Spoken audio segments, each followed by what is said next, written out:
قوات سوريا الديمقراطية جايين مشان نحرر اخواننا الديرية من الارهابيين من المتمردين.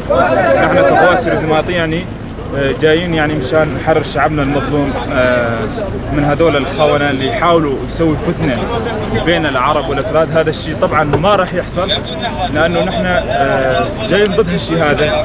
لا حد يقول نحن جايين مشان إنه الديرية وهالشيء هذا، لا بالعكس نحن جايين نحررهم من هالشيء هذا، من العدو اللي يحاول يسوي الفتنة هذه. ونحن يعني كقوات سوريا الديمقراطية هذا هدفنا وهذا مشروعنا، يعني حاربنا من بداية حربنا كان هذا مشروعنا.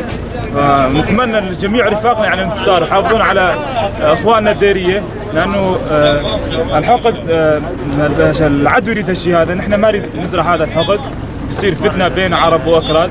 طبعا ان شاء الله نريد النصر جميع رفاقنا. وبيجي بالخدانة يا بكي، بيجي بالخدانة يا بشير.